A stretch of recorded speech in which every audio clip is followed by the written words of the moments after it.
আসসালামু আলাইকুম। প্রিয় দর্শক, অন্য মঞ্চের আলাপচারিতায় আপনাদের সকলকে আমন্ত্রণ জানাচ্ছি। জাতীয় সংসদ নির্বাচনকে সামনে রেখে বাংলাদেশের রাজনৈতিক দলগুলোর মধ্যে ভুতুড়ে কাণ্ড শুরু হয়েছে।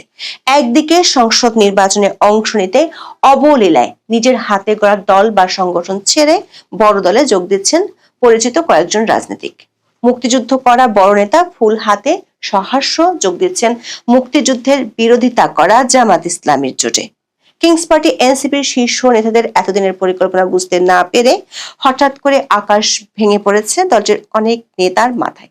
পদত্যাগের হিড়িক লাগলেও ঘরের ছেলে হিসেবে এনসিপি জামাতের সাথে জোট করায় দলটির অনেকেই আবার খুশি। ভোটের দিন যত এগিয়ে আসছে ততই নানা চিত্র উঠে আসছে প্রতিদিন। এত কিছুর মধ্যে অধ্যাপক ইউনূসের চিন্তার বলিরেখা করুণ হচ্ছে একটি ভাবনায়, ভোটারের উপস্থিতি আশাব্যঞ্জক হবে তো।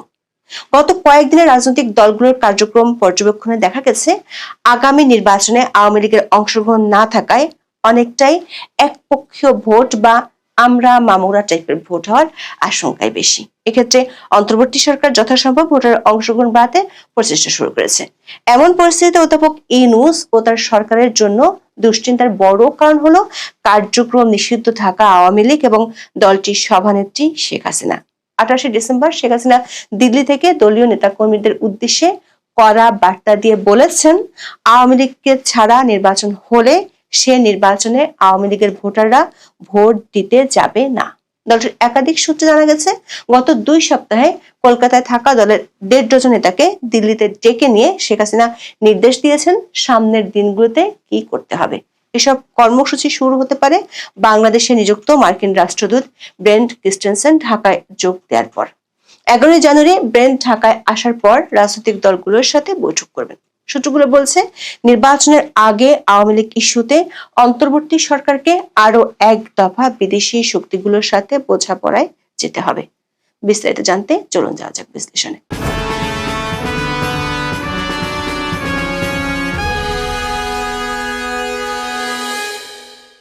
ত্রয়োদশ জাতীয় সংসদ নির্বাচনে মনোনয়ন জমা দেওয়ার শেষ দিন 29 ডিসেম্বর। তার আগে অনেক নাটকের মধ্য দিয়ে বড় দুটি জোটের খবর প্রকাশ হলো। সবশেষ খবর অনুযায়ী নির্বাচনমুখী দুটি ধারা তৈরি হয়েছে, একটি বিএনপি নেতৃত্বে, অন্যটি জামাতকে কেন্দ্র করে। বিএনপির সঙ্গে যুক্ত হয়েছে গণতন্ত্র মঞ্চের শরিক নাগরিক বিপ্লবী ওয়ার্কার্স পার্টি, নাগরিক ঐক্য, গণসংহতি আন্দোলন। এর বাইরে বাকি যেসব দল আছে তারা হলেন এনডিএম চেয়ারম্যান ববি হাজ্জাজ আর বিলুপ্ত বাংলাদেশ এলজিপি চেয়ারম্যান শাহাদাত হোসেন সেলিম ধানের শীষ প্রতীক নিয়েছেন। অন্যদিকে জামাত ইসলামী অনেক দিন ধরে ইসলামী দলগুলোকে নিয়ে জোট করার চেষ্টা করেছিল। এই দলগুলো হলো ইসলামী আন্দোলন, খেলাফত আন্দোলন, বাংলাদেশ খেলাফত মজলিস, নেজামে ইসলাম পার্টি, জাতীয় গণতান্ত্রিক পার্টি ও বাংলাদেশ ডেভেলপমেন্ট পার্টি। শেষ মুহূর্তের চমক হিসেবে সরকারি কিংস পার্টি বলে পরিচিত এনসিপি এবং কর্নেল অলি আহমেদের এলডিপি সেই জোটে যোগ দিয়েছে। গত 24 ডিসেম্বর গুলশানে সংবাদ সম্মেলনে কর্নেল অলি আহমেদের দল লিবারেল ডেমোক্রেটিক পার্টির মহাসচিব রেদওয়ান আহমেদ বিএনপিতে যোগ দেন। সংসদ নির্বাচনে তিনি কুমিল্লার 7 আসনে বিএনপির প্রার্থী হচ্ছেন। বিএনপি জোটে জায়গা না পেয়ে শেষ পর্যন্ত অলি আহমেদ জামাতের জোটে যোগ দিলেন। অন্যদিকে ব্যাপক গৃহদাহ লাগিয়ে এনসিপির শীর্ষ নেতারা 30টি আসনের নিশ্চয়তা পেয়ে এই জোটে যোগ দিয়েছে। যদিও দলটির একাধিক সূত্র বলছে, এনসিপি যে জামাতের সাথে জোট করবে সেটির আলোচনা শুরু হয়েছিল গত জুনে। একই সময় বিএনপির সাথে আলোচনা করলেও এনসিপির আহ্বায়ক বরাবরই জামাতের সাথে জোট করার পক্ষপাতী ছিলেন। দল থেকে পদত্যাগ করা একাধিক নেতা এই বিষয়টি হঠাৎ বুঝতে পেরে স্ট্যাটাসও দিয়েছেন। পদত্যাগ করা দলটির নেতা তাজনুবা জাবিন তার পোস্টে অভিযোগ করেন, জামাতের সঙ্গে এই জোট কোনো আকস্মিক রাজনৈতিক কৌশল নয়, বরং এটি একটি সুপরিকল্পিত ষড়যন্ত্র। তিনি লিখেছেন, পুরো জুলাইকে নিয়ে রাজনৈতিক কৌশলের নাম করে তুলে দিচ্ছে জামাতের হাতে। তিনি আরো লেখেন, যেখানে এনসিপি কে জামাতের বি টিম বা অন্য দোকান বলা হয়, সেখানে আগে নিজের রাজনীতি প্রতিষ্ঠা না করে কেন ক্ষমতায় যাওয়ার জন্য জামাতকে বেছে নেওয়া হলো তা প্রশ্নবিদ্ধ। সাবেক তথ্য উপদেষ্টা মাহফুজ আলম পোস্ট দিয়ে বলেছেন, এই এনসিপির সাথে তিনি নেই। দর্শক, সরকার সমর্থকদের জোট গঠন নিয়ে এই যখন অবস্থা, তখন অন্তর্বর্তী সরকারের দুশ্চিন্তা অন্য বিষয় নিয়ে। সরকারের চিন্তা হলো অধ্যাপক ইউনূস যে ঐতিহাসিক নির্বাচনের ঘোষণা দিয়েছেন, সে নির্বাচনে ভোটার উপস্থিতি আদৌ আশাব্যঞ্জক হবে তো, নাকি 1996 সালের 15 ফেব্রুয়ারি নির্বাচনের চেয়েও কম বা তার কাছাকাছি ভোট পড়বে। এমন আশঙ্কায় সরকারের পক্ষ থেকে ভোট দিতে মানুষকে উদ্বুদ্ধ করতে প্রচারণা নামার পরিকল্পনা করা হয়েছে। যদিও এরই মধ্যে সংস্কৃতি মন্ত্রণালয় থেকে বেশ কিছু টিকটক গোছের ভিডিও বানিয়ে উল্টো হাস্যরসের জন্ম দিয়েছে। দর্শক, অন্তর্বর্তী সরকার এই চিন্তা বাড়িয়ে দিচ্ছে কার্যক্রম নিষিদ্ধ থাকা আওয়ামী লীগ, বিশেষ করে দিল্লিতে থাকা দলটির সভানেত্রী শেখ হাসিনা। দর্শক, গত 12 মে থেকে সরকার নির্বাহী আদেশে আওয়ামী লীগের কার্যক্রম নিষিদ্ধ আছে। নির্বাচন কমিশন দলটির নিবন্ধন স্থগিত করে রেখেছে। সরকার দপ্তর থেকে বলা হয়েছে আওয়ামী লীগ আগামী 12 ফেব্রুয়ারি নির্বাচনে অংশ নিতে পারবে না। এমন পরিস্থিতিতে অনেকদিন ধরে গণমাধ্যম সহ জনপরিসরের আলোচনার একটি বিষয় হলো, আওয়ামী লীগ যেহেতু নির্বাচনে অংশ নিতে পারছে না, সেক্ষেত্রে আওয়ামী লীগের সমর্থক ও ভোটাররা কি করবে। এমনকি সরকার সমর্থক এনসিপির নেতারা অভিযোগ করেছেন, বিএনপি ও জামাতের মধ্যে আওয়ামী লীগের ভোটারদের ভোট পেতে প্রতিযোগিতা চলছে। 28 ডিসেম্বর বাংলাদেশের সাবেক প্রধানমন্ত্রী শেখ হাসিনা তার দলের নেতাকর্মীদের উদ্দেশ্যে একটি অডিও বার্তা দিয়েছেন, যেখানে তিনি বলেছেন আগামী নির্বাচনে আওয়ামী লীগকে অংশগ্রহণ করতে না দেয়ায় দলটির ভোটাররা কি করবেন তা নিয়ে। শেখ হাসিনা দাবি করেছেন আওয়ামী লীগকে নির্বাচনে অংশ নিতে দিলে আওয়ামী লীগ ভোটে জিতে যাবে, এই ভয়ে বাংলাদেশের অন্তর্বর্তী সরকার আওয়ামী লীগ ও ছাত্রলীগকে নিষিদ্ধ করেছে। তিনি বলেছেন আওয়ামী লীগ নির্বাচনে অংশ নিতে চায়, কিন্তু আওয়ামী লীগকে নির্বাচনে অংশ নিতে দেয়া হচ্ছে না। আওয়ামী লীগ নির্বাচন বয়কট করছে না। দর্শক, বাংলাদেশের সংসদীয় গণতন্ত্রের ইতিহাসে 1991 সাল থেকে 2008 সাল পর্যন্ত 4টি নির্বাচন সবচেয়ে বেশি অবাধ, সুষ্ঠু ও নিরপেক্ষ বলে প্রায় সব মহলে বিবেচিত হয়। 1991 সালে আওয়ামী লীগ পেয়েছিল 30.1% ভোট। শতাংশের হিসেবে ভোট কম পেলেও তখন বিএনপি সরকার গঠন করেছিল। 1996 সালে আওয়ামী লীগ বিজয়ী হয় 37.4% ভোট পেয়ে। 2001 সালে বিএনপি পেয়েছিল 40.98% ভোট এবং তারা জিতে নেয় 193টি আসন। অন্যদিকে আওয়ামী লীগ পেয়েছিল 40.2% ভোট, কিন্তু তারা মাত্র 62টি আসনে জয়ী হয়। 2008 সালের নির্বাচনে আওয়ামী লীগ পেয়েছিল সর্বাধিক 48.04% ভোট এবং তারা জয়লাভ করে 230টি আসনে। বিএনপি পেয়েছিল 33.2% ভোট এবং তারা পেয়েছিল মাত্র 30টি আসন। দেখা যাচ্ছে 1991 সাল থেকে আওয়ামী লীগ কখনোই 30% নিচে ভোট পায়নি। শুধু আওয়ামী লীগ নয়, ভোটের মাঠে নামতেই পারছে না 14 দলীয় জোটের শরিকরা। জাসদ এবং ওয়ার্কার্স পার্টিতে খবর নিয়ে জানা গেছে, নির্বাচন করার আগ্রহ থাকলেও ভোটের মাঠে নামতে পারছে না তারা। জাতীয় পার্টি নির্বাচনে অংশগ্রহণ করার কথা জানিয়েছে, প্রার্থী ঘোষণা করেছে জাতীয় পার্টি আনিসুল ইসলাম মাহমুদের অংশটিও। তবে সূত্রগুলো বলছে শেষ পর্যন্ত জাতীয় পার্টি ভোটের মাঠ থেকে নিজেদের সরিয়ে নিতে পারে, যেমনটা এরই মধ্যে ঘোষণা দিয়েছেন কাদের সিদ্দিকী। জাতীয় পার্টি জিএম কাদের অংশের মহাসচিব ব্যারিস্টার শামীম হোসেন পাটোয়ারি এরই মধ্যে সে ইঙ্গিত দিয়েও রেখেছেন, জানিয়েছেন লেভেল প্লেইং ফিল্ড না হলে তারা নির্বাচন থেকে বেরিয়ে যাবেন। সূত্রগুলো বলছে অন্তর্বর্তী সরকারের দুশ্চিন্তা হলো ভোট কাস্টিং নিয়ে। আওয়ামী লীগ সহ 14 দলের নেতারা জোটবদ্ধ হয়ে নিজ নিজ দলের ভোটারদের ভোট দিতে না করে দিলে বিপাকে পড়বে সরকার ঐতিহাসিক নির্বাচন। আওয়ামী লীগের একাধিক সূত্র থেকে জানা গেছে, ইতিমধ্যে দলটির নেতাদের উদ্দেশ্যে বার্তা পৌঁছে দেওয়া হয়েছে। দলীয় সিদ্ধান্ত অনুযায়ী আওয়ামী লীগ ও এর অঙ্গ সংগঠনের কোন নেতা নির্বাচনে স্বতন্ত্র হিসেবেও অংশ নিতে পারবে না। এর বাইরে সংসদ নির্বাচনকে ঘিরে দলটি শিগগিরই কর্মসূচি ঘোষণা করতে পারে। আওয়ামী লীগ বিহীন নির্বাচনের বিরুদ্ধে দলটি বড় ধরনের শোডাউন শুরু করবে 20 জানুয়ারির পর থেকে। দলটির একাধিক সূত্র বলছে, সারা দেশে একযোগে মিছিল করার পরিকল্পনা রয়েছে দলটির। গত 2 সপ্তাহে 3 দফায় দলটির প্রায় 1.5 ডজন নেতা শেখ হাসিনার সাথে দিল্লি গিয়ে বৈঠক করেছেন। সেসব বৈঠকে তাদেরকে নির্দেশনা দেওয়া হয়েছে। সূত্রগুলো বলছে, আওয়ামী লীগের একটি দল মার্কিন যুক্তরাষ্ট্রে বাংলাদেশে নিযুক্ত নতুন মার্কিন রাষ্ট্রদূতের সাথে বৈঠক করেছে। মার্কিন রাষ্ট্রদূত বাংলাদেশে আসবেন 11 জানুয়ারি। দায়িত্ব নেওয়ার পর ব্রেন ক্রিস্টেনসন বাংলাদেশের রাজনৈতিক দলগুলোর সাথে বৈঠক করবেন। জানা গেছে এই বৈঠকের অংশ হিসেবে তিনি দেশে থাকা কয়েকজন আওয়ামী লীগ নেতার সাথেও বৈঠক করবেন। ওই বৈঠকের পরে আওয়ামী লীগের বড় ধরনের কর্মসূচি শুরু হবে। সাথে যোগ দিবে 14 দলীয় জোট। জোটের 3 জন নেতা বলেছেন, এর প্রতিবাদে নিজ নিজ দলের ভোটারদের ভোট না দেওয়ার প্রচারে নামবে ব্যাপকভাবে। আওয়ামী লীগের নেতাদের ধারণা 15 জানুয়ারির পর থেকে ব্যাপক শোডাউন করতে পারলে আন্তর্জাতিক কমিউনিটিও নির্বাচন থেকে মুখ ফিরিয়ে নিতে পারে। এতে করে অন্তর্বর্তী সরকার নির্বাচন আয়োজন প্রশ্নের মুখে পড়বে। শেষ পর্যন্ত সরকার সমর্থক দুই জোটের মধ্যে সীমাবদ্ধ নির্বাচনে আদৌ ভোটারদের আগ্রহ কতটুকু থাকে সেটাই হয়তো সামনের দিনগুলোতে বড় প্রশ্ন হয়ে দেখা দিবে। তার সাথে আইন শৃঙ্খলা পরিস্থিতির চরম নাজুক অবস্থাও ভোটারদের দুশ্চিন্তা বাড়াবে। বিশেষ করে কেরানীগঞ্জের মতো আর কত জায়গায় বিস্ফোরক ও বোমা বানানোর সরঞ্জাম লুকিয়ে আছে তা না স্বরাষ্ট্র মন্ত্রণালয় না পুলিশ কেউই জানে না। সম্মানিত দর্শক, রাষ্ট্রপতি জনাব শাহাবুদ্দিন চুপ্পুর সঙ্গে আমাদের প্রধান উপদেষ্টা ডক্টর মোহাম্মদ ইউনূসের যে মনস্তাত্ত্বিক দূরত্ব এবং সেই দূরত্বের ভয়াবহতা সম্পর্কে আমরা কম বেশি সবাই জানি। তাদের মধ্যে কি হয়েছে সেটা আমরা জানি না।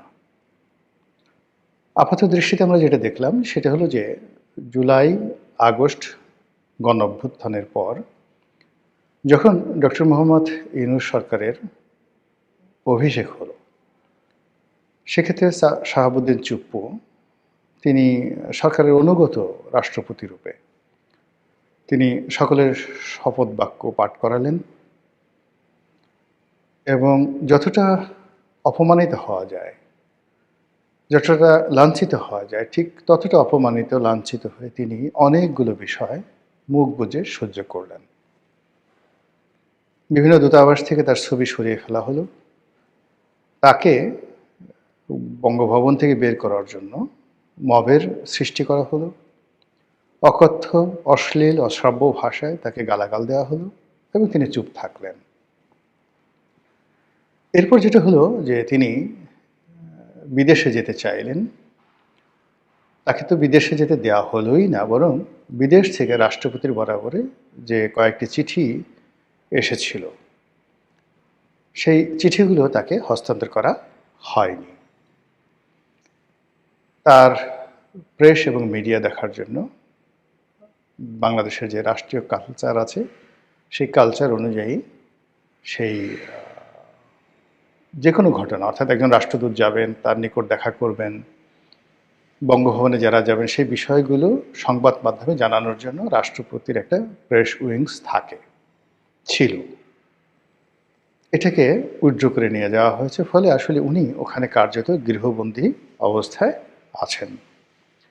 এই জিনিসগুলো কেন হলো, কী কারণে হলো এবং রাষ্ট্রপতি চুপ্পুর দোষ কী? আওয়ামী লীগ জমানাতে তাকে নিয়োগ দেওয়া হয়েছিল এবং তিনি মনে প্রাণে একজন আওয়ামী লীগের, শেখ হাসিনার প্রতি তার আনুগত্য সীমাহীন। তো এটা তো সবাই জানে। তাই যদি হতো তাহলে জুলাই আগস্ট বিপ্লবের পরে সবাইকে পরিবর্তন করা হলো, রাষ্ট্রপতিকেও তো আসলে পরিবর্তন করে দেওয়া উচিত ছিল। কিন্তু সেটা যখন করা হলো না, সেক্ষেত্রে রাষ্ট্রপতিকে যদি আপনি পদে রাখেন তাহলে ব্যক্তি জনাব শাহাবুদ্দিন চুপ্পু নয়, রাষ্ট্রপতি, গণপ্রজাতন্ত্রী বাংলাদেশ সরকারের রাষ্ট্রপতির যে প্রাপ্য সম্মান এবং মর্যাদা, এটা দিতে জাতি হিসেবে যদি আমরা কার্পণ্য করি তাহলে আমাদের পুরো শাসনতান্ত্রিক ব্যবস্থাতে যে বদ নজির তৈরি হলো এটি আগামীতে চলতে থাকবে। সেই কাজটি ডক্টর মোহাম্মদ ইউনূসের জামানাতে প্রবলভাবে হলো। রাষ্ট্রীয় যখন প্রোটোকল প্রদর্শন করা হয় সেখানে রাষ্ট্রপতি 1 নম্বর ব্যক্তি, তিনি মঞ্চে উঠবেন, বাকি সবাই থাকবেন। এবং এখন যদি প্রধান উপদেষ্টা বলা হয় তাহলে এটার অন্তর্নিহিত সত্য কি? প্রধান উপদেষ্টা মানে রাষ্ট্রপতিকে যিনি উপদেশ প্রদান করবেন।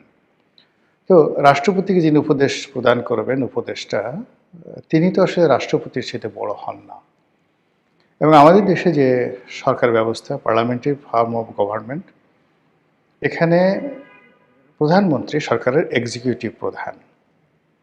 কিন্তু তা সত্ত্বেও তিনি যখন বিদেশে যাবেন, বিদেশ থেকে এসে রাষ্ট্রপতির সঙ্গে দেখা করবেন এবং আরও রাষ্ট্রের যে সকল প্রোটোকল রয়েছে, যেমন ধরুন দুর্নীতি দমন commission, auditor general office, supreme court, তারা স্বাভাবিকভাবেই একটা বাৎসরিক বিভিন্ন উপলক্ষে রাষ্ট্রপতির সঙ্গে দেখা করেন এবং একটা প্রতিবেদন দাখিল করেন।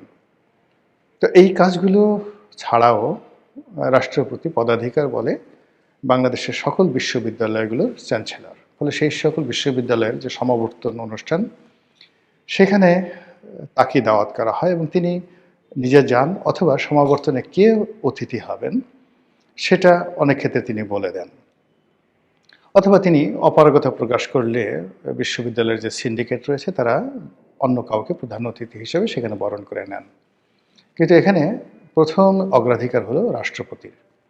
আমাদের দেশে গত 15 মাসে এই যে রাষ্ট্রপতির যে ইনহ্যারেন্ট পাওয়ার, বিশ্ববিদ্যালয়গুলোতে গিয়ে তিনি সমাবর্তন অনুষ্ঠানে বক্তৃতা দিবেন, সেটি হয়নি।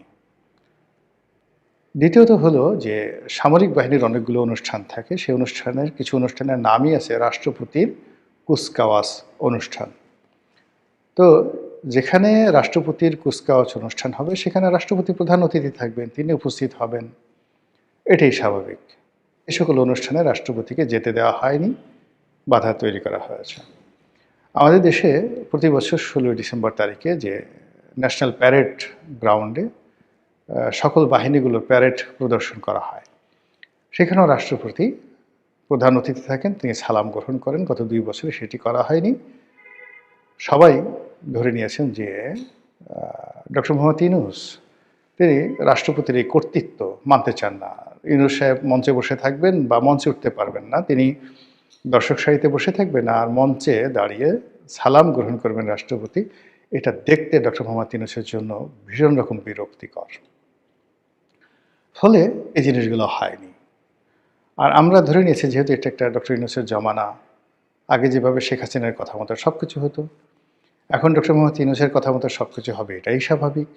কাজেই ডক্টর মোহাম্মদ ইউনূস যতদিন ক্ষমতায় আছেন ততদিন জনাব শাহাবুদ্দিন চুপ্পু তাকে বঙ্গভবনে চুপচাপ থাকতে হবে এবং যত অপমান, লাঞ্ছনা, গঞ্জনা যা কিছু রয়েছে সেটা হাসি মুখে মেনে নিতে হবে।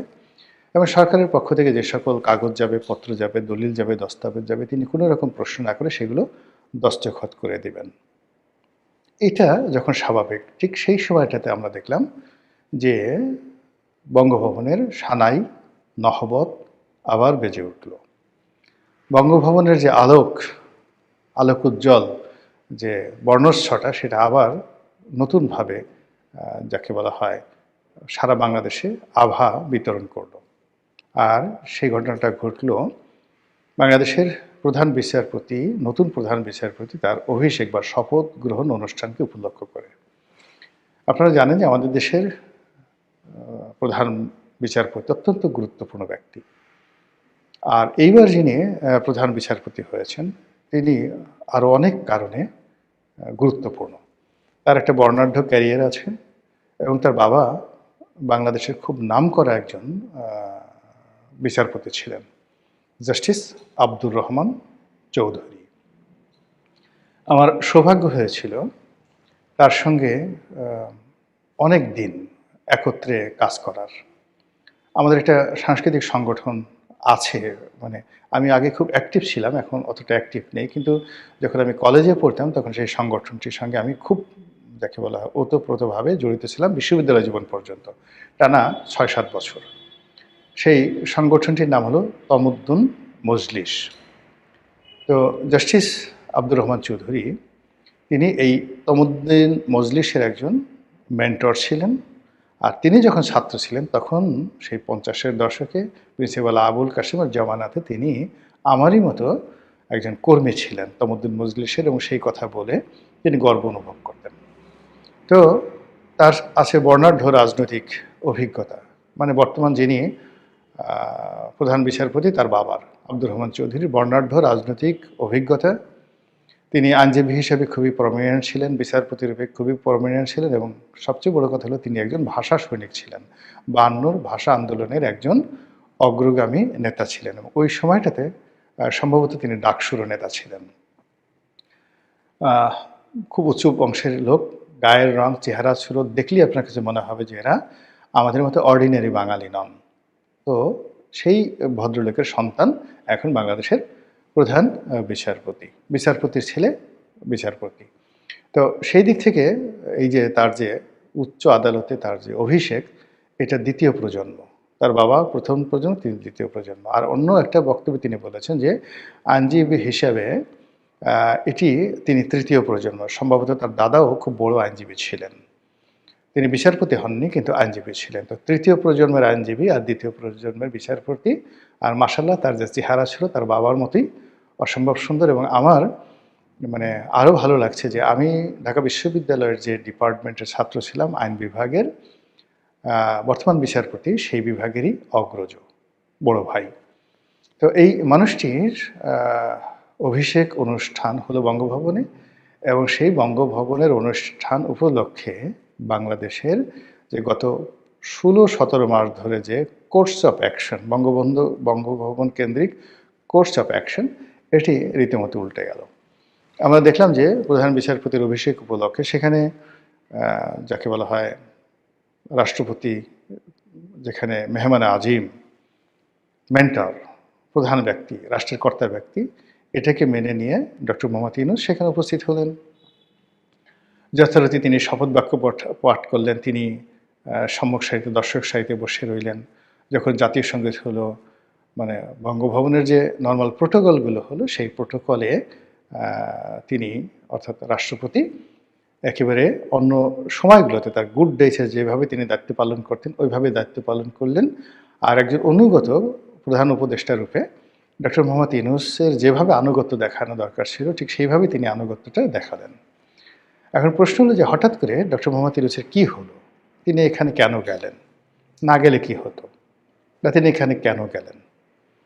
এই প্রশ্নের জবাবের উপরে আগামী 2 মাস 2.5 মাসের রাজনীতির যে ভবিষ্যৎ, এটা নির্ভর করবে।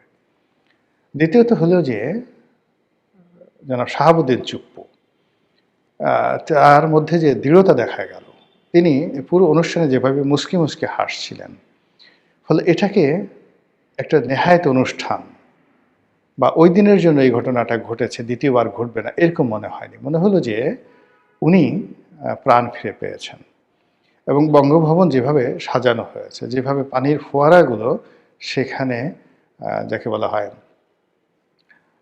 সেই উৎসরিত করছিল, ফোয়ারা রূপে পানি যেভাবে ছিটাচ্ছিল, ওখানে যারা মেহমান ছিলেন, উপস্থিত ছিলেন, সব মিলিয়ে মনে হচ্ছে যে বঙ্গভবনের যে ক্ষমতা, সেই ক্ষমতা নড়াচড়া করছে।